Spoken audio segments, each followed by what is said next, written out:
Yeah. Welcome back to Black Bear News, where everything is connected. What community guidelines?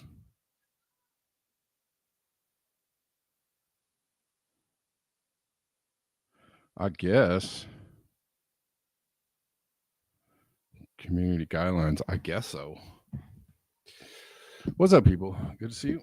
All right.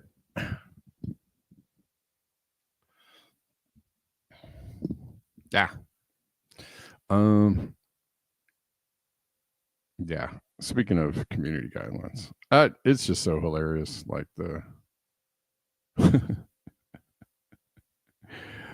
Oh, on X. Whenever I stream to X, they just want me to fail so badly.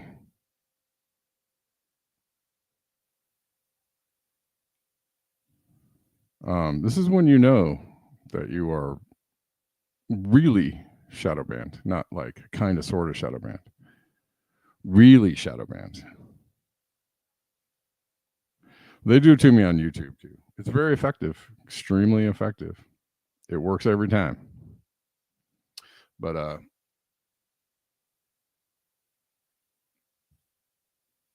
good to see you all. We got things to talk about. And we got an hour to talk about them, so let's get right on in. And we'll start with this. Interesting. I'm not really a fan of the AI film. I'm not a fan of anything AI, honestly. I know. Call me a Luddite, call me a boomer, call me whatever you want. I'm just not really a fan of. I don't like AI music, movies, or any such thing. I like people who think thoughts in their brains, and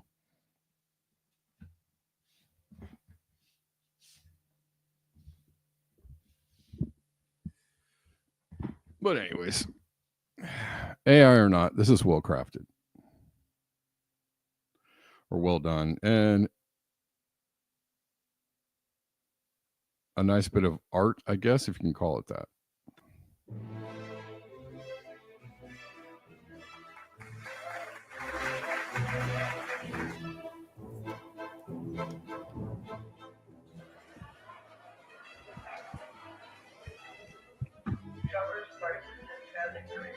Everyone loves us.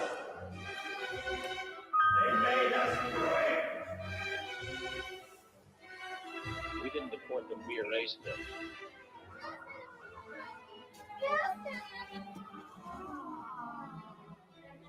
We made America great.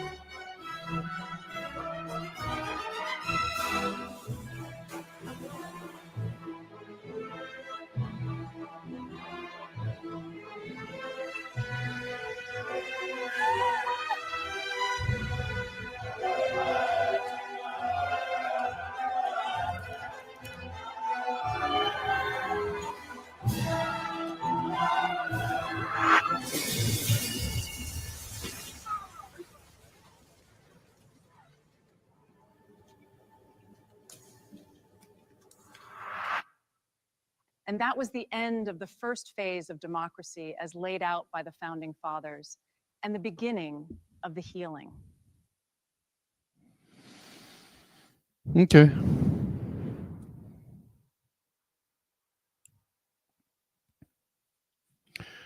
Max Blumenthal thinks that wouldn't happen, that if they stormed the White House or turned on Trump, he'd get him back into line by using federal troops to incite a race war. I don't know. I don't know about that. Not sure that I agree with Max Blumenthal on that one. He would try, but I don't know if that's going to actually be effective.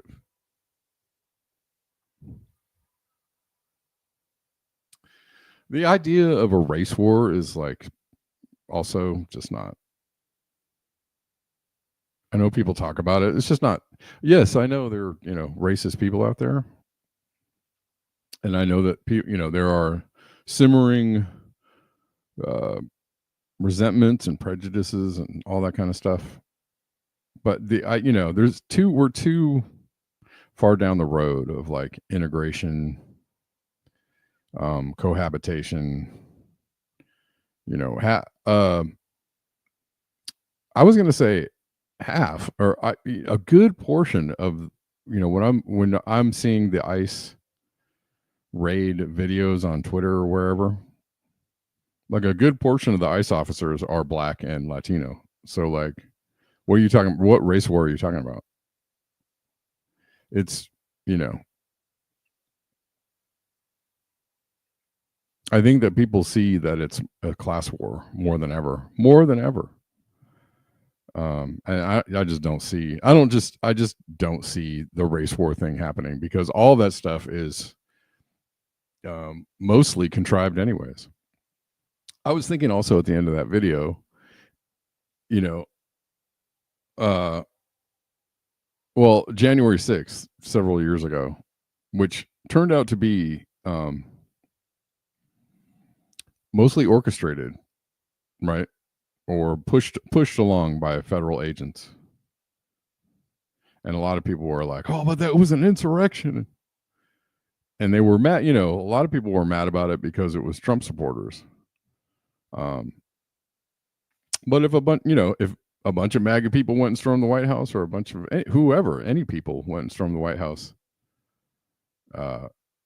would liberals be all, it's an insurrection, or would they be like, go get him? I think they would be the latter.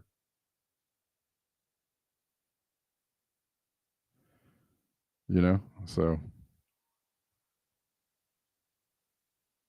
again, it depends on what side you're on and all that kind of stuff. There's also another video going around of the fact that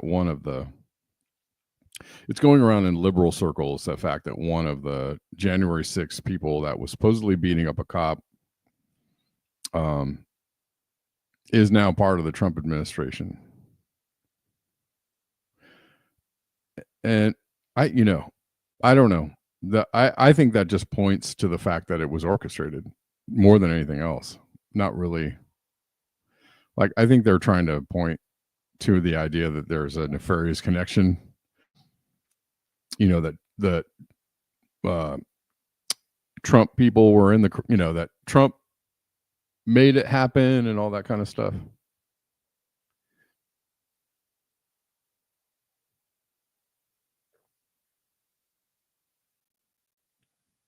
He's part of the play, but they're leaving a lot of information out on that one, like the fact that Nancy Pelosi's daughter, was running around making a documentary of it. That there was coordination between the left and the right to make that day happen. Lots of coordination. So you can't, again, you got to really remove those, that two-party illusion that two-party plank from your eyes. You really got to get out of that like silo of, they're bad and we're good. We meaning the Democrats. No. When are you going to understand? They both played you. Both sides played you, made this whole thing happen. And on some level, that was a very divisive moment between the left and the right. And right, they played that, they made that whole theater happen so that they could divide people. It was very effective. It was effective.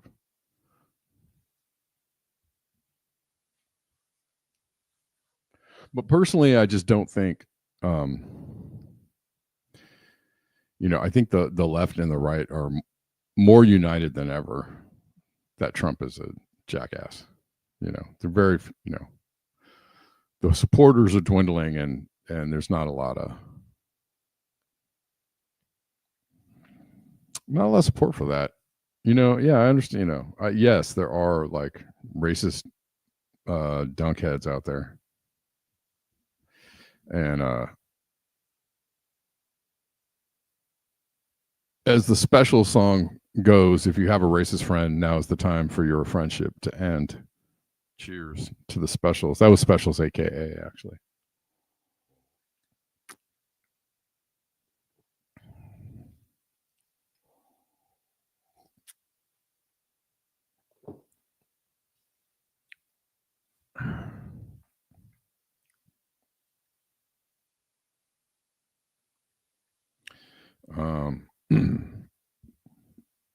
Anyways, but I digress.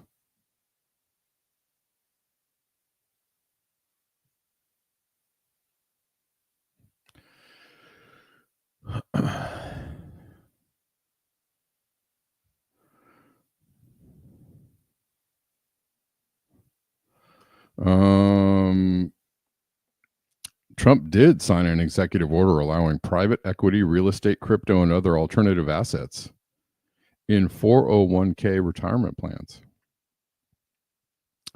To which Tiffany Chianchi said, "Somehow I told you so" doesn't quite cut it. Remember, I played that video for you a couple weeks ago.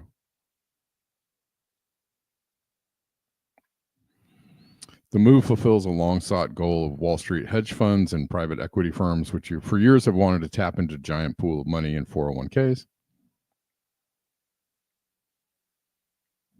It's not if it's a long-sought goal of Wall Street and private equity funds, it's not to help you, it's to bail them out. And she's calling it correctly.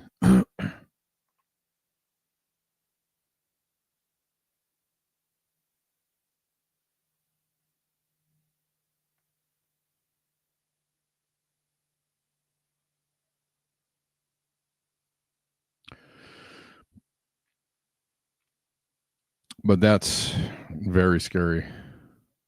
What's up, Victory Jen on X? Reposting the stream on X. Thanks, Victory Jen. Oh, I appreciate you.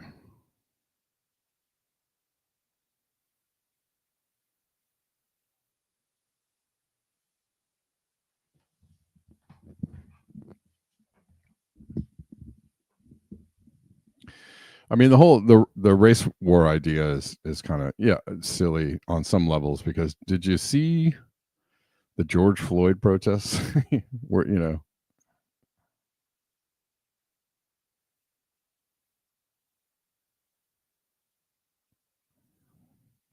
there was an overwhelming amount of people in the streets for that, and overwhelming amount of white America on the side of the protests, even if they weren't out in the streets. So I just don't, you're going to have if there's a race war, you're going to have white people fighting white people again, I guess. One more time.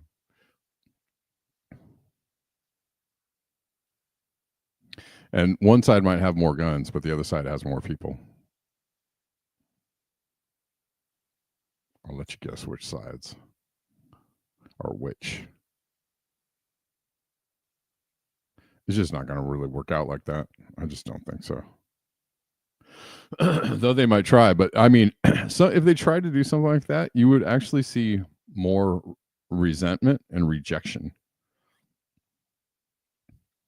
Just like what's going on with almost everything that's happening right now with the MAGA thing. Like, yeah, okay, there's some people that are paid shills on the internet,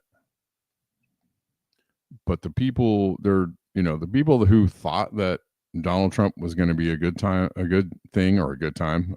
this time around, a majority of those people are like, oh no, this is not what I wanted, and this is actually the opposite of it, and F Donald Trump.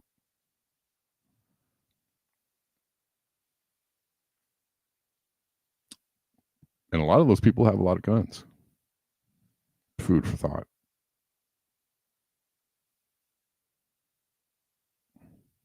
A lot of people don't want their Medicare taken away. A lot of people don't want their food stamps taken away. Or their EBT, what they can purchase with their EBT cut. Or they don't want their 401ks ditched into private equity.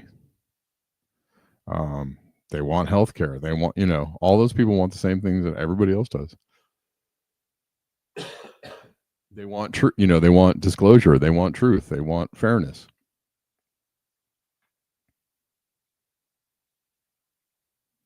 They're not getting that, and they feel betrayed.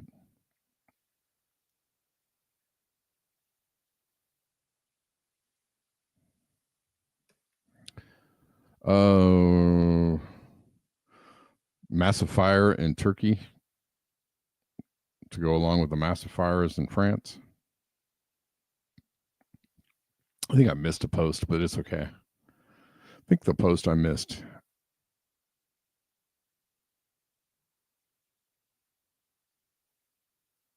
Maybe I'll come back to it later.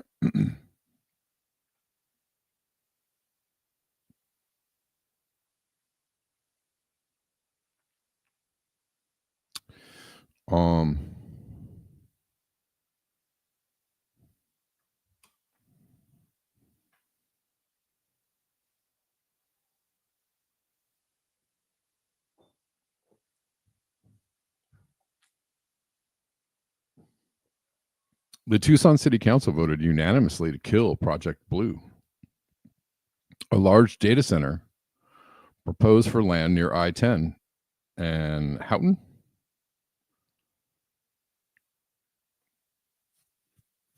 I guess is how you pronounce that. So this is a positive sign. We have a couple of positive news stories right now. Positive-ish. If you were looking for some good news on a Friday, that there are people trying to push back against the data centers. They might want to drink water. If you live in Tucson, you might want to drink water. It's hot there.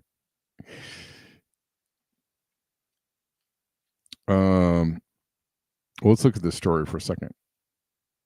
Tucson kills Project Blue data center. The massive center was pitched as a major source of jobs and tax revenue. But council members said public opposition and concern about high water and electricity use made them block the project. So this is good news. The pressure needs to stay on. The pressure needs to stay on. Because we've seen stuff like this with like fracking bans, where city councils or local cities will, vote against something or vote down something, and it gets right. They get in there and get people to switch their votes or override it in some way. So you got to really be vigilant, and you really got to keep the pressure on, because this is a victory on some level, but they're going to keep it on. The massive center was pitched as a source of jobs. At first, all we knew was Project Blue was a deep mystery. Anyone who might know more than the name would always say, well, that's a non-disclosure agreement saying anything would risk a lawsuit. Then Pima County supervisors were able to reveal it was a data center pitched as a source of jobs and tax revenue. Okay. But when it was up to the Tucson City Council members, they said the profit was not worth the environmental cost. Hey, people voting for social good over profit. Wow. People can do that.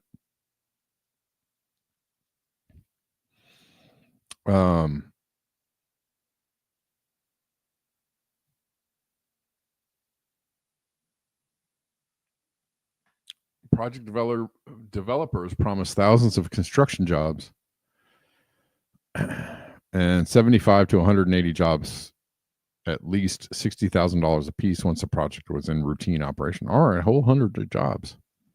The developers also offered to build an 18-mile pipeline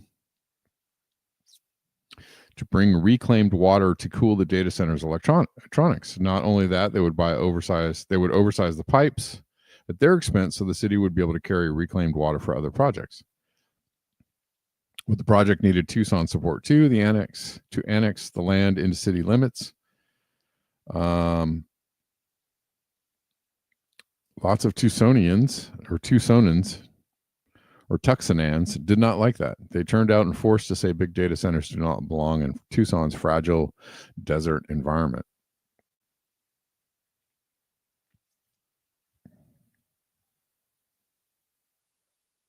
Instead of approving the project, City Council ordered city staff to stop working with the project's developers and start working on new regulations to apply to any new data centers that might want to come to Tucson. Nice. Well done, Tucson. Arcasona. Well, and we see this happening everywhere right now in the U.S. with data centers being built hand over fist.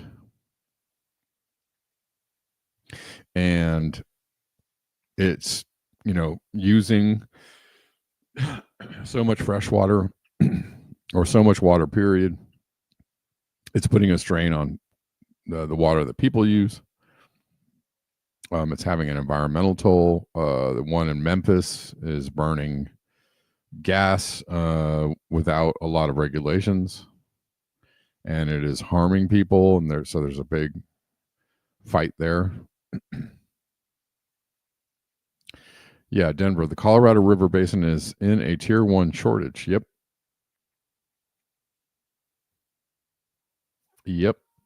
They've been in a shortage, and it doesn't look like, with the way that global warming is set up, it doesn't look like that's going to end anytime soon.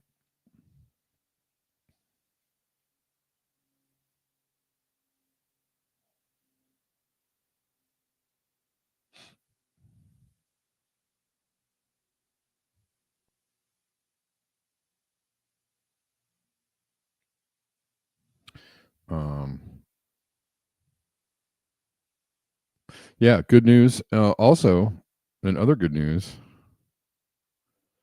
and hopefully this just raises awareness and also the intention of people to stop these things from catching these things before they're built and stopping them with local pressure. Hopefully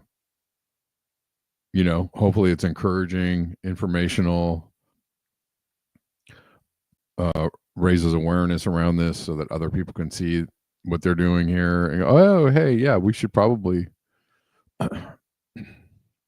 do the same thing, be on the lookout for the same stuff. You dig? Here, look at this. Construction of Alligater Alcatraz has been halted, due in part to the Miccosukee tribe.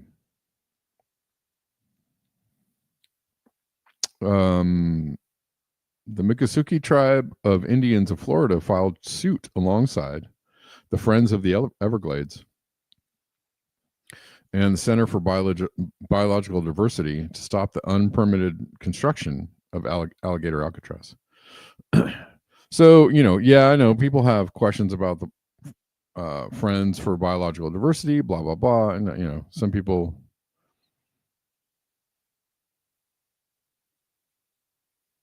But in this case, and some people say it's the same thing about Greenpeace, but in this case, they're on the right side of almost pretty much everything on this issue. So it's good. They're good. You got their help on this, because Alligator Alcatraz sucks. It sucks squirrel nuts.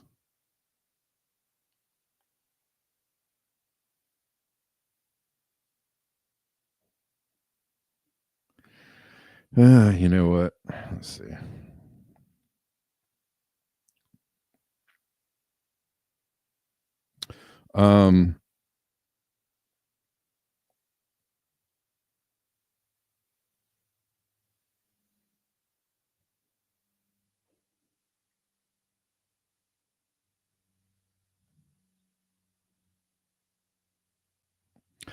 Yeah. So this is good news.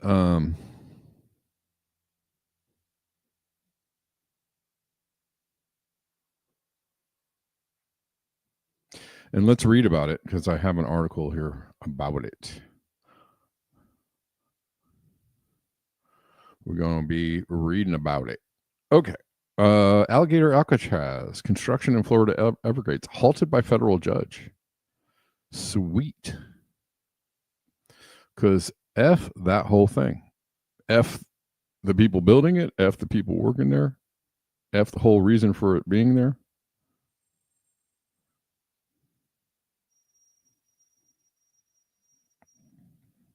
So,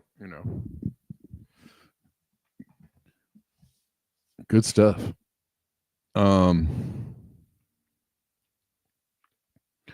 Federal judge on August 7th ordered a temporary halt to further construction at an immigration detention center in Florida Everglades, dubbed Alligater Alcatraz, while a lawsuit over its environmental impact unfolds in court. Thank God for environmental impact lawsuits. At a hearing in Miami, U.S. District Judge Kathleen Williams issued an order halting any new construction at the facility through August 12th, according to the Miccosukee Tribe of Indians of Florida. Williams' temporary restraining order means that new construction, including filling, paving, installing of new infrastructure, and installation of new lighting, must stop immediately. I don't know if this necessarily shuts down the whole operation, but it shuts down any further build out of this. Well, we'll read on. We'll find out more.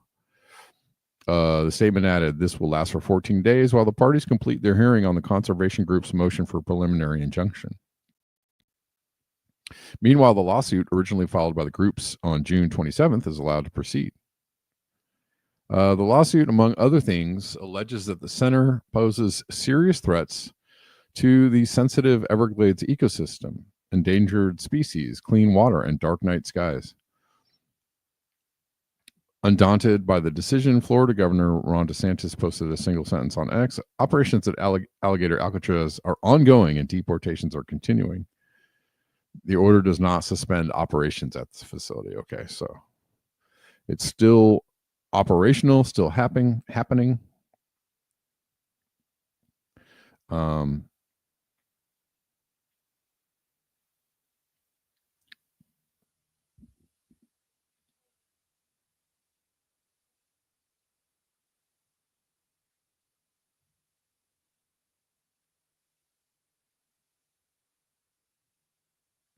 Which that sucks, but this is a wrench in the spokes.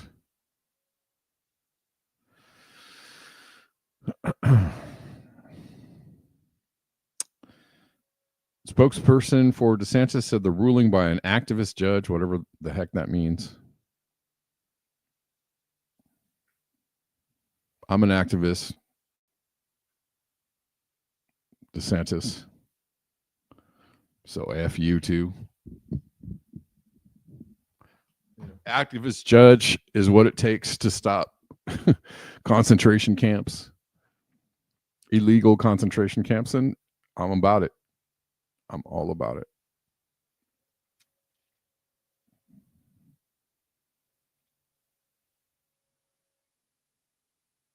Let's see. Miami-Dade County Mayor Daniela Levine Cava, who has objected to the facility and asked for access to monitor it, welcomed the court's decision to halt construction at Alligator Alcatraz, an overdue and necessary step. All right.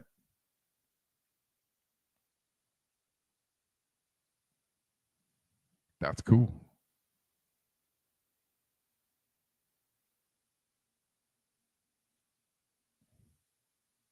Good stuff.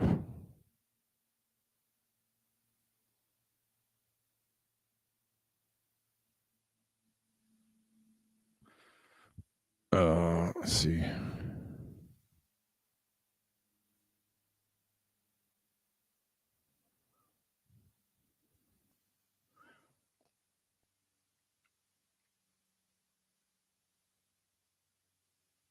Something's in the water. Yeah, I did because I did.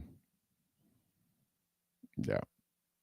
I'm tired of Delene's comments. And, if you have a problem with that, I don't care. I'm just sick of people who just constantly just are negative. Just negative. I don't like the energy. I'm just not here for the energy. Okay. So, not here for it. I put Delene on a timeout. So I don't know. Maybe whenever the timeout's over, Delene can come back. But the negativity is not going to be allowed. I just can't do it. All right. We're here. We're talking amongst ourselves and we're being, conversational, and we're trying to raise consciousness and awareness. And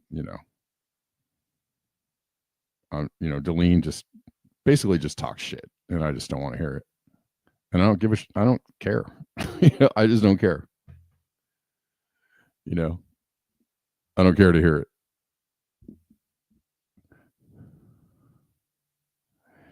You want to be a positive part of the group? Cool. You want to be a negative jerk? Ain't gonna be here. I am about freedom of speech, but I'm also not. If I live in my house and somebody, if there's somebody in my house that's constantly attacking me or, harassing me, I don't want them living in my house. You understand what I'm saying? Something's in the water. There's free speech, and then there's just being a dick. So you don't get to be a dick in the chats. Like you can be. I'm not silencing Deline. Deline can go talk wherever Deline wants to talk. Right? There are other channels. Deline can start their own channel. Deline can have their own channel and do whatever they want to do. But you can't be up in my chats just talking negatively to me and to everybody else in the chats. That's, sure. Yeah, you can go do that wherever you want, but not here. All right. There's I need peace of mind, and I'm just sick of reading Deline's bullshit comments. And I don't really give a fuck about Dana Dunford or, new radiation is bad. I know, I understand that, but it's not when somebody's here calling you stupid every day. Oh, you're just, you think that you don't know what you're talking about. I don't want to hear that. I don't need to hear that, and that nobody needs to hear that. So whatever. I don't really care. I don't care. If you're upset about that, I don't care. Okay, I've said enough.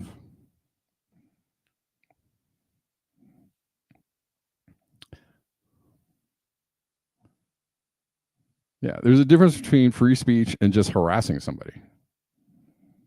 And harassment is not allowed. If you're harassing somebody, you're not exercising free speech. You're just being a jerk. Have I already said I said enough on that? Okay, I did. I did say that. Okay, let's move on.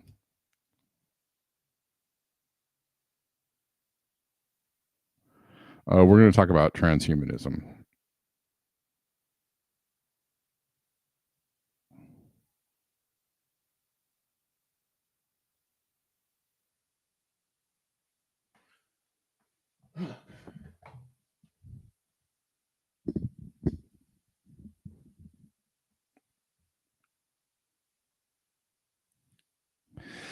I got you.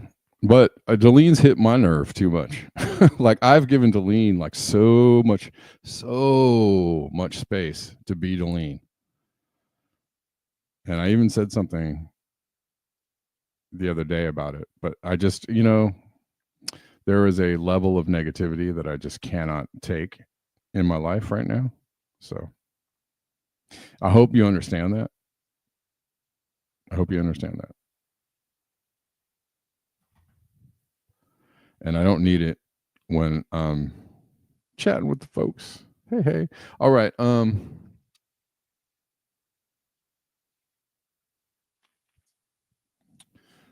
Denver saying the executive order characterized as democratizing could be used as a means to drive CBDC. Yeah. I mean, it's going to be that whole 401k crypto investment thing, I think is part of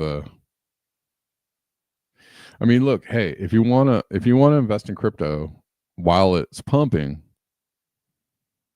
that's fine, but that's something that people need to, you need to kind of really be aware of what you're doing, because crypto is very volatile. And if it's in your 401k and you're not really aware of it, or you don't know, or you're not, because a lot of people have 401ks and they're not checking them. They're not looking at them.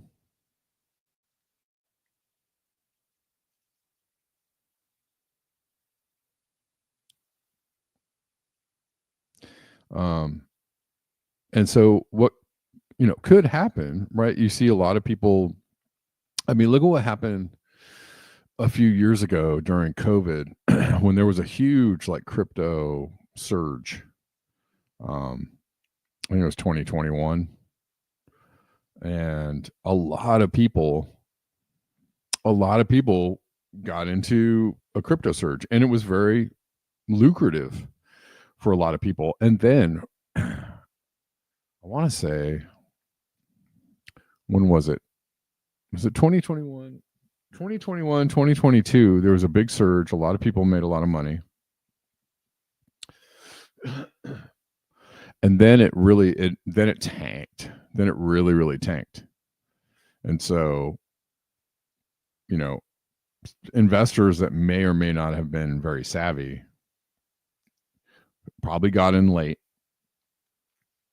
or bought some, and they were just like, okay, might have seen a lot of their stuff, go down. But, just whatever it is, play at your own risk. I have a friend who, and this is, to me, kind of a wild story, but he bought a lot, like thousands and thousands and thousands and thousands of dollars worth of Solana. And whenever it was at a high 3 years ago. And it went all the way down to like $8 or something like that. Something crazy. Lost, I don't know, 90% of its value. And the crazy part of the story is he held on to it, right? When everybody else probably would have like bailed out halfway down, would have been like, well, let me take half my money and run. He held on to it. And now it's back up to about where he bought it. And so, like, crazy diamond hands to, shout out to my friend who held on to this coin that saw the very bottom, the very depths of its value, and went all the way back up to where he bought it. And now he has all his money back, which is cool for him. But a lot of people didn't have that same experience, and most people, myself included, would be like, no way, I'm not holding on to that. Right. So, well, another story is I had like one of those, life insurance / investment portfolio things, right? It was like you buy life insurance, but like half of what you're paying goes to the life insurance and half of what you're paying goes into this like investment fund. I forget what they're called. And I started this thing in like 2005. I want to say 4 or 5. And then the crash happened, the recession happened, right? I'd been paying into it for a couple of years. It wasn't like worth a lot of money. But when the crash happened and I was like kind of vaguely aware of it, I was kind of vaguely aware that my investment was tied to the stock market. I wasn't really paying. I was busy. I was really busy. I was doing things. I was, living life. And I was like, one day it just dawned on me like, oh shoot, I should go check that thing. And it was down like by half. And I was like, damn, it was down by, all this money I'd put into it for like 3 years. The value of it went down by half. And that's, thus elucidating my point is that when you can be paying into this investment 401k or whatever it is, investment vehicle, and you don't know necessarily they're doing a diversified, portfolio kind of thing. But you don't know what the stock market goes down, and maybe some of those stock, some of those investment, some of it is in crypto, and crypto goes way down. Like crypto swings way harder. Crypto swings hard. Right. And so, you could wake up one day and find like, most of your money gone. And then what do? Do you, in the case of my friend, a lot of times it doesn't necessarily play out that way, right? Like you really have to be very, like a very, I don't know, your mindset has to be totally different. If you're like, well, I'm riding through a recession basically, which is what he rode through, like a crypto recession that lasted a couple years. The cycles go every couple years, right? It goes way up and then goes way down, then way up even higher, then way down, and then way up even higher. Like that's how it runs. And so he, the fact that he held for several years for it to come back was fairly amazing. Like most people don't do that. But some people have that mindset of like, well, I'm buying these stocks for the long term. It's like, anything, home buying or whatever, you're buying something, it goes down in value, but you're going to ride it out. In 10 years, it's going to be back up even higher than it was before. That's kind of how it works out. So it just depends on the, your mindset. Like I ended up liquidating that thing that I had back, after the recession, because I was like, let me get, it's worth half of what I had. Let me just take that out. Had I held onto it, I don't know, probably would have been fine. But I just needed the money at the time. I was like, let me just get what little money this is, and I, to help me out through paying some bills. Had I had a long-term mentality at the time, I could have just held on to it, and it probably would have been worth a shit ton of money. But who knows? Easy to write it out. Exactly. Easy to write it out if you have a job, right? If you're, living paycheck to paycheck, if you've got, expenses, large expenses, if you're, struggling in any way, shape, or form, you're not going to hold on to that, But if you have the right mindset and if you have like other income and you can just hold on to this thing while it's in the tank, it, eventually it comes back up. Let's see. Denver says my buddy had $200 in stonks, sold it the day before the market cap exploded to an all-time high. $200. $200 would have been like 25 grand. Oh yeah, sure. Heck yeah. Sometimes that happens. You could have bought it 23 cents, held a bunch, and I bought a bit. Oh, XRP, right. Yeah. Well, here's the thing about XRP. I actually have a wallet with some XRP in it. I don't know where it is. I can't find it. It wasn't that much, but it was like, I bought it. It was like $40 worth, and I bought it in 2017.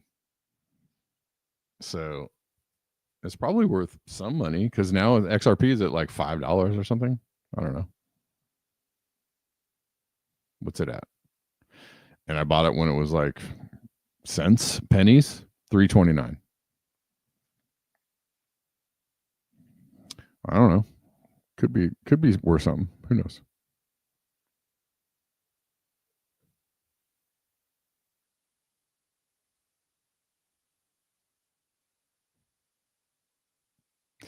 Started buying stock in paper products when I got my job at the paper mill in 77. I've never regretted it. Continue to watch it gain value. All right. Good on you, Kate. Yeah. Oh, it's all, that's the thing is like, and it's kind of becoming a little bit of an ethical problem in my mind, because I see where the crypto thing is going, and I've been a believer in crypto, and I have some crypto, and I have it because I'm pretty sure it's going to go way up. I don't have XRP. I mean, wherever it is in my lost wallet, I have somewhere, but I'll probably never find it. I think it's probably wherever there might have been information about it is burned in the fire. So there's no way I'm finding that wallet. But like, yeah, it's going to go. Crypto is probably going to go. When they say Bitcoin is going to hit, 500,000 or 1 million, like it's good likelihood that it could. But if you know that it's going to be used for building out, CBDCs and control grid stuff, then like, yeah.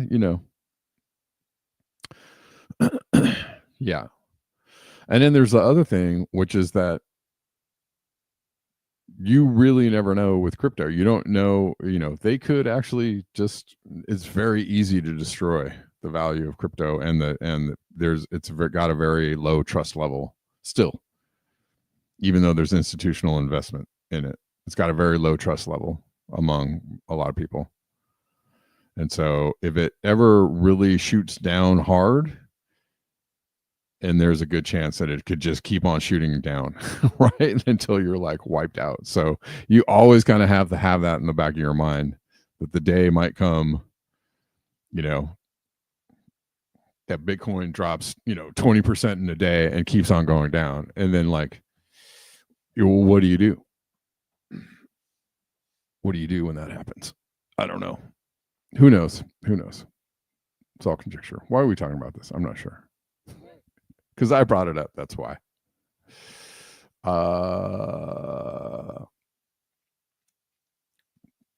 There are other investments, as Malcolm will tell you. Other people will tell you.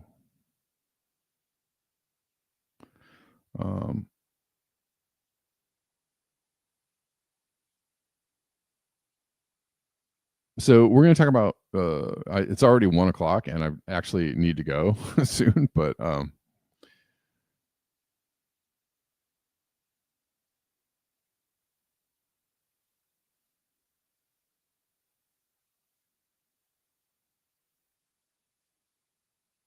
stock trader will tell you stocks have 75% probability to profit, lower than some slot machines. I mean,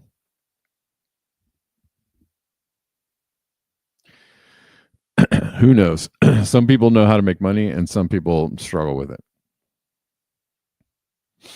Some people know how to play those things, and some people, and part of it is timing, luck, all kinds of things. Have I ever bought a suit and tie? I mean, I have had suit and ties. I don't actually have any right now. No need, really, or degree. Okay, we're going to really quickly talk about transhumanism, and I meant to spend longer on this. They're telling you they're going to remove the mRNA platform and have a new platform for safer universal vaccine biocyber interfaces. Internal bionano things, these are for the health applications. I did also a lot of research on that. Internal bionano things, these are for the health applications. I did also a lot of research on that the last week. We had a program a number of years ago focused on trying to create artificial blood. And you can imagine why in the battlefield, it will be a lot better to be able to manufacture the blood than have to rely on some kind of complex donor network. And that program failed. We were able to create the artificial blood, but it ended up, we could not bring it down to a price point that actually made sense for the military. We had a new program manager come in, and his one of the things he had to do when he started was sort of close out that program. And he was brainstorming with his team and said, if we have expensive blood and we're sort of stuck with that, is there something we could do with that blood to make it worth the price? And that got them talking about how you might infuse that blood with antibodies or other type of medical countermeasures. And that actually led to the program that invested in mRNA vaccines. We had a program a number of years ago. The question here is, can we create man-made, man meaning, human-made biological nanomachines? The answer is yes. That means we can reprogram these artificial cells and via DNA manipulations, and that's called genetic engineering. I'm not the only one. There are many people working on this subject, So now what we try to do is, so you have seen the bacteria, right? So what we can do is we can try to genetically engineer this bacteria so that there's no cure. So I can inject into the body, and then they can fight these ill cells or ill bacteria, and then solve the problem. So just an example. So I hope you are getting the point, right? So we are trying to create these nanoscale machines, genetically engineer them. They will act like bacteria, and also in the future we will see that neurons and calcium ions and etc. In fact, the mRNA, the COVID COVID injection is exactly based on this idea. So all these fluids, right, there are nanoscale machines inside, right? So when you look inside. Internal bio things, these are for the health. And the question is, what may be the effects of 6G on human health? What would you say that could be? Well, I think I already addressed that. I mean, I think, you know, one of the great capabilities of even 5G and going forward into 6G is, you know, health, body area networking. Body area networking. Monitor what's going on in your body. 6G. You know, in real time, and it can be. And the question is, what may be the effects of 6G on human health? What would you say that could be? Well, I think I already addressed that. I mean, I think, you know, one of the great capabilities of even 5G and going forward into 6G is, you know, health, body area networking, where you can monitor what's going on in your body, you know, in real time, and it. And then here is freaking RFK Jr., who is talking about literally the same thing. We're developing a universal vaccine at NIH, which is a vaccine that addresses the entire phylum of viruses. Really? Do you think that's so? Do you think it's possible? It's a vaccine that mimics natural immunity. Sounds okay. Mimics natural immunity because you won't be able to have any.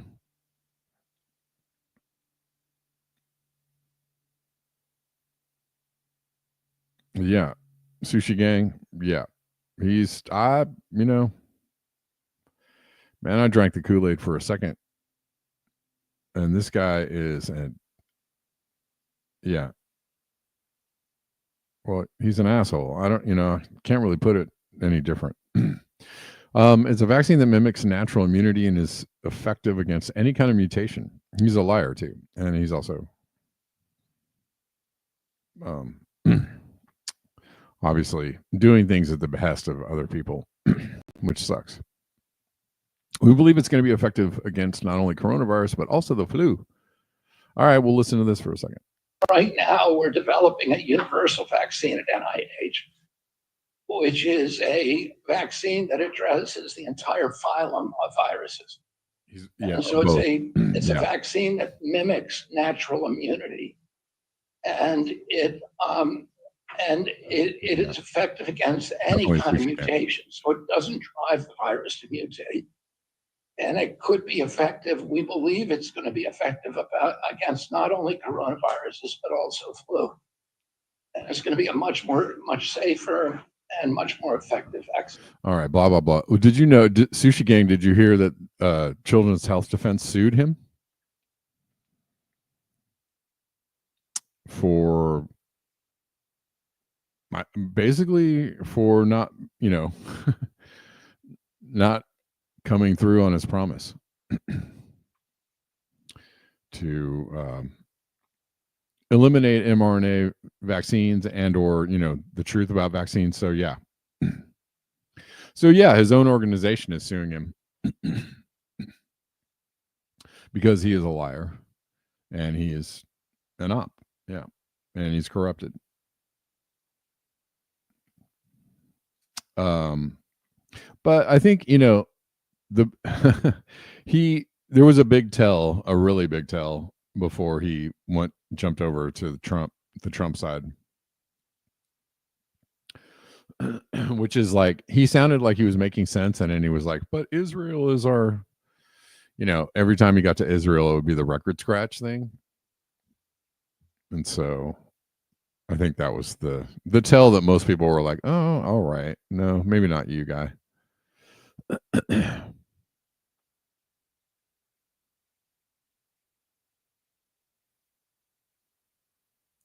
But even then there were people that were saying, even Whitney Webb said that she thought that RFK Jr. didn't really feel that way about Israel, that maybe he was cloaking his real feelings about Israel. And maybe he still is. But it doesn't really matter when somebody has something on you that makes you jump like a puppet whenever they pull the strings. So, real feelings or not, it doesn't really matter. Clearly, somebody is directing his movements. And he is no longer a real live boy. Whitney was downplaying Trump's connections to Epstein for a while. Really? Huh. The day he took his shirt off. Okay. Yeah. That, or was it that day, or was it the day he was telling everybody about how he loves to go falconing? Which a lot of people pointed out. They were like, "This, you are not connected. Nobody cares about falconing, and nobody really who has the wherewithal to falcon, right? Like, you were really disconnected from anybody in the regular world, guy." Okay. Anyways, well, there are several of those.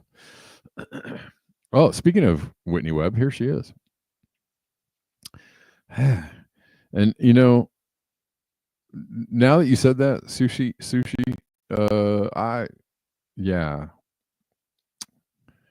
it makes me wonder. It makes me wonder. Because I just, there are some people I really admire their work, but as I have said before, even the ones that seem like they're really on the outside, the ones that seem like they're really real people telling you the real truth, even those people, I'm beginning to go like, I don't know. I don't know, man.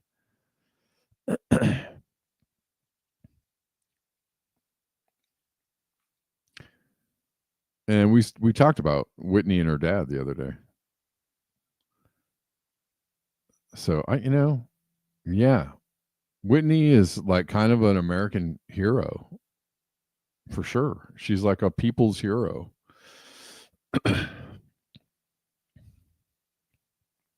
even with all that, it just makes me go,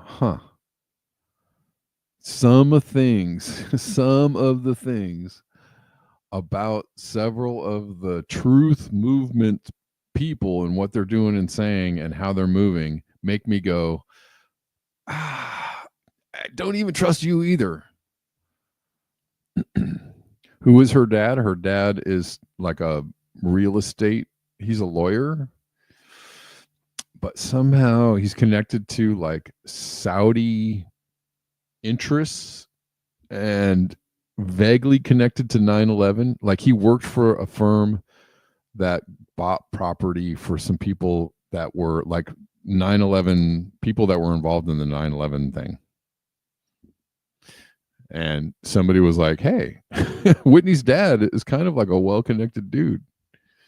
And they also said he was naval intelligence, but I didn't see any of that. I didn't see that. But still, I talked about it just because. Sorry, I talked about it because it just raised an eyebrow. It made one eyebrow on my face go, what? He was a former Marine sergeant? Denver? Huh. She recently said on bad faith that she will never work with a whistleblower to not put her at risk. Okay. What about her ideology? Oh, is that the part about her ideology or anything else?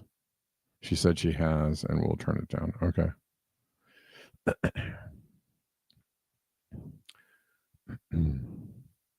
That's what you're reading, that her dad was a former Marine sergeant combat? Oh, okay. Yeah, well, that's the other thing too. Somebody pointed out, why did she end up on Glenn Beck? And she has been on some fairly large platform podcasts lately. And Glenn Beck is definitely a weird one. Like, or did she do Tucker Carlson? I don't think she did. She did Jimmy Dore recently. If she showed up on Tucker, I'd be like, what? You're on Tucker, huh? Okay. You don't respect libertarianism. All right, yeah. I don't either, so I'm with you on that one. All right. Yep. Well, all that being said, we're going to listen to Whitney Webb to talk a little about it. RFK Jr. was once against mRNA vaccines, and those seem to keep getting approved under him. I wonder if it has to do with the Deputy Secretary, Jim O'Neill, who's a longtime flunky of Peter Thiel, who is really into transhumanist medicine. Jim O'Neill was actually hired by a company not long before he was named Deputy Health Secretary. That is about there. They want to inject aluminum into Alzheimer's patients because they think it will cure them somehow. Oh, what?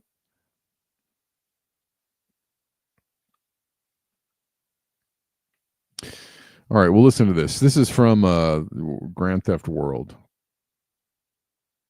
RFK Jr. was once against mRNA vaccines, and those seem to keep getting approved under him. I wonder if it has to do with the Deputy Secretary, Jim O'Neill, who is a longtime flunky of Peter Thiel, who's really into transhumanist medicine.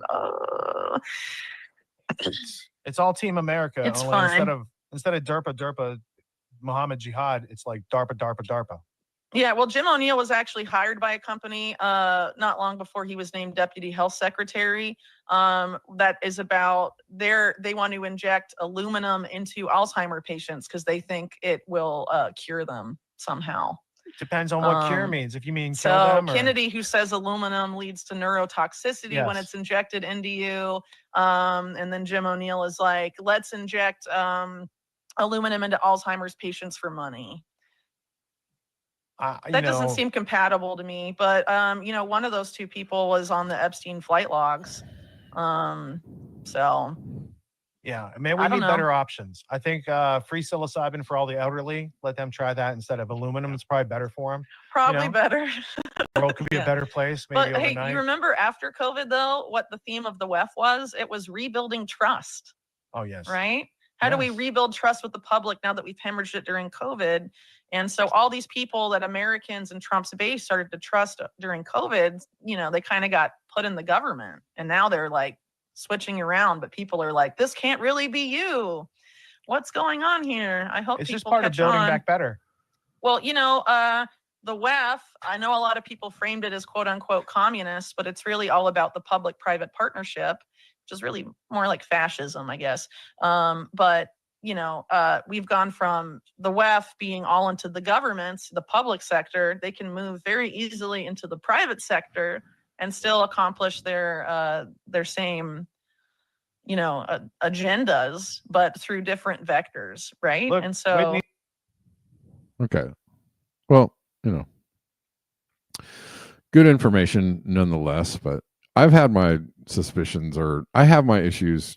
And yes, Sushi, I totally agree with you on the libertarianism thing, and it's interesting, and I'm sure, I've just ad nauseum been talking about how all of these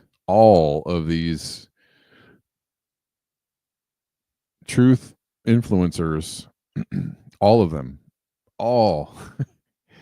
lockstep libertarians, and they might, even on some levels call it anarchy, but it all I don't know, all those things, agorism, anarchy, libertarianism, it kind of, all the roads lead to the same thing, which is that, like, just that, get the government off my back, which is really helpful and why we are where we are right now. Really helpful to the dismantling of anything that smacks of a social program, anything that smacks of helping, being for the good of the people. It dismantles all of that and privatizes everything and makes everything worse. And I just, and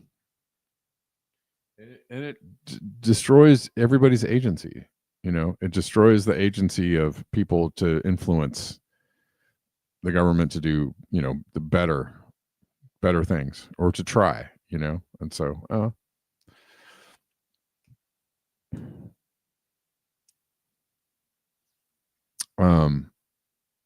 and it's getting worse. It's getting a lot worse. Yeah, and the thing about, like, I generally like Grand Theft World, but I just don't, they also, I don't know, they do a lot of like, I don't know, in the name of freedom, kind of like, just, I don't know, kind of undermining other movements and thoughts about things, and steering it in the direction of the libertarian mindset, which is, I don't know, maybe they really feel that way. Maybe all these people that I'm talking about in a vague kind of way, all are really altruistic and authentic, and they just feel that way, and they're just doing things out of the good of their heart. But it just, the lockstep messaging is an interesting component to me, because it doesn't, there's no wavering. It never wavers. They never take in an idea about something, from another angle and go like, well, maybe that's true, could be cool. Yeah, maybe that's all right. And they also, they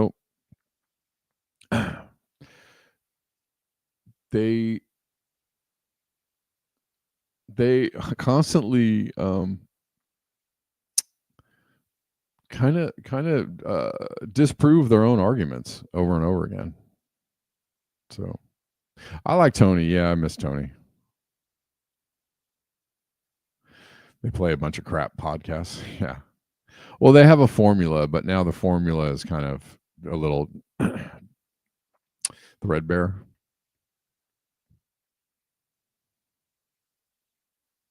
But they, I don't know. In a lot of ways, I feel like there are a lot of times when I hear a particular brand of, truth podcaster, and they go against their own arguments all the time, or they just say things that like don't line up like with how they actually, the messaging that they're always putting out there. And so I always wonder about that. Okay.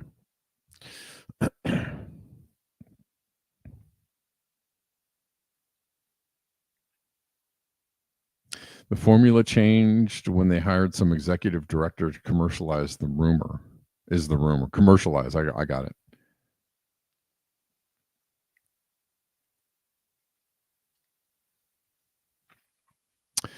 But it's hard, man, because like I like some of these people. I still like, I mean, I hear all the things about Jimmy Dore. I still like Jimmy Dore. I still think that there's a realness about him that I'm, I like. I like Sam Tripoli, and I don't think, Sam Tripoli is like, Sam Tripoli is an anomaly though, but I like some of the people in the truth movement very much. I dig their personalities. I dig most of their messaging.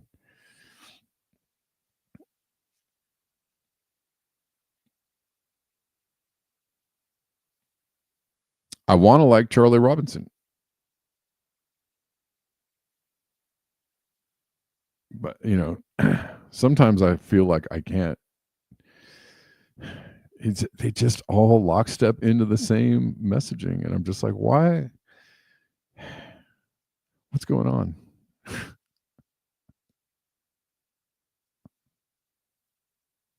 5%.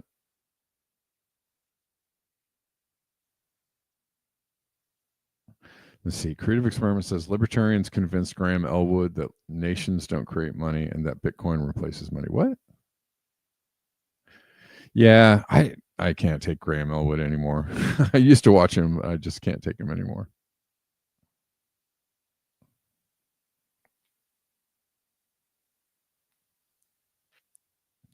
I know. Well, Dora's on. It's like, I don't know. I've heard quite a few things about Jimmy Dore. But he has his brand. He does his thing. He does what he does.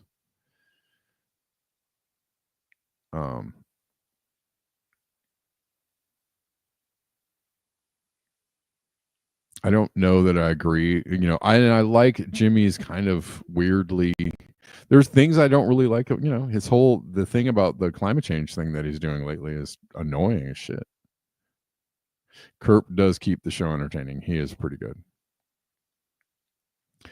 He mentioned he's taking a long hiatus. Really?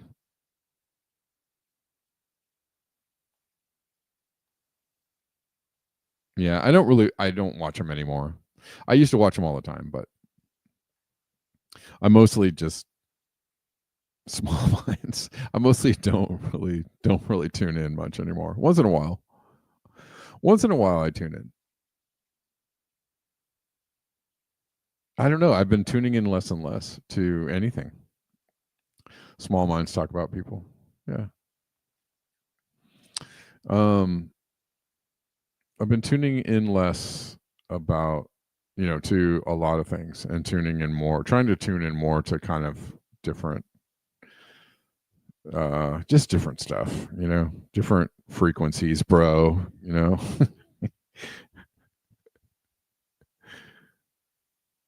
less streaming and more scheming. I don't know, whatever. Average minds talk about events, and then the great minds talk about ideas.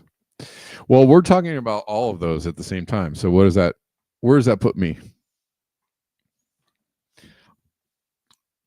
I'm what you call a great average small mind. And you're going more for garage bands? Heck yeah. Yes. Yeah. I'm also tuning into the frequency of my own brain more. Like I notice that the noise of the internet chatter is having a negative effect on me. And so I'm trying to just kind of like keep my thoughts for myself, and keep my head in the game. You know what I'm saying? What do you call an escaped midget? What? An escaped midget psychic?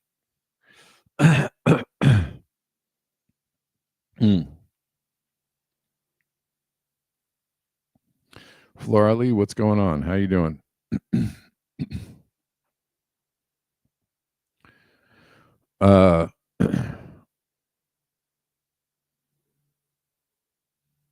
It is a good quote, but I think that you can tie all of those things together, right? People, events, and ideas.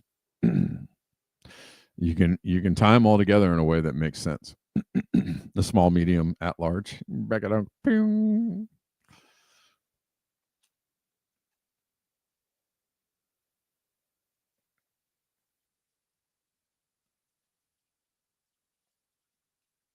Now, if you only talk about people,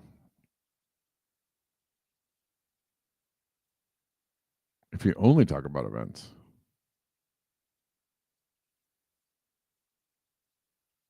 you're going out for live music. Nice. Squamish, your favorite band? Oh, From Squamish is headlining. I thought that was the name of the band. I was like, there's a band named Squamish? Surf Hat? Is it Surf Hat? Nice. I'm going to go. I'm actually trying to go watch some ska tomorrow night. There's like a free ska show in LA. And man, one of my all-time old-time, a band that I saw at the Fender Ballroom when before I was 20 years old. This is a long time ago. The Untouchables are playing tomorrow night for free in LA. So cold water psych surf music. Nice. Yeah. And this band Untouchables was in Repo Man. They had a cameo in Repo Man. which is a great freaking movie. Yeah. So I'm going out. There's like 6 other bands playing. It's a bunch of ska music. I'm going to go check out all these bands. I'm going to go hang out. And on top of that, it's free. You can make a picnic. I don't know if ska and picnic go together in the same sentence, but I'm making a ska picnic happen. So there you go. Don't know if anybody supported the show today. You know, if you want to support the show, there are lots of ways to do it.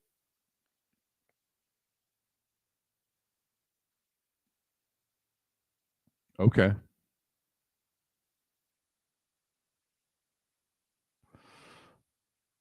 Yeah, I like me like some pre-shows or some very cheap shows or some local small venue shows.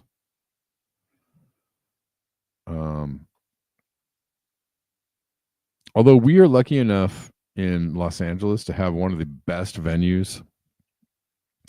A few of the best venues here, like Hollywood Bowl is an amazing venue. The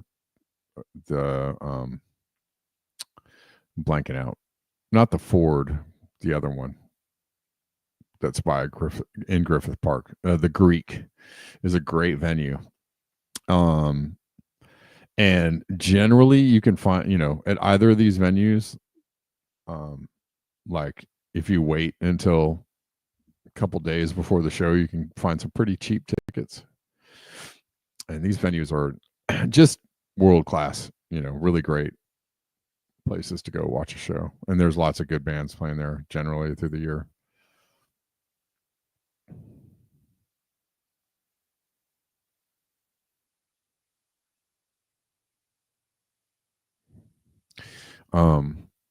All right, guys. Geez, I really have to sign off. Having a good time. Just talking about nothing.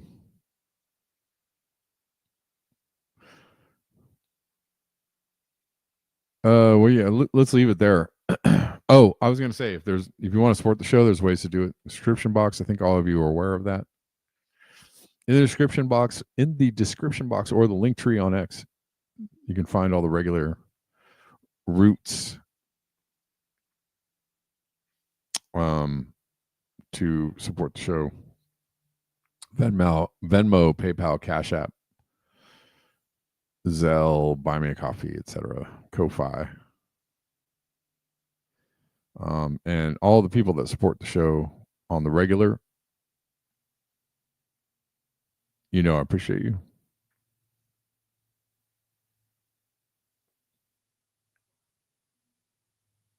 All right, guys. Thank you. Peace out. I'll see you on Monday. And beware the bear.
Mm-hmm.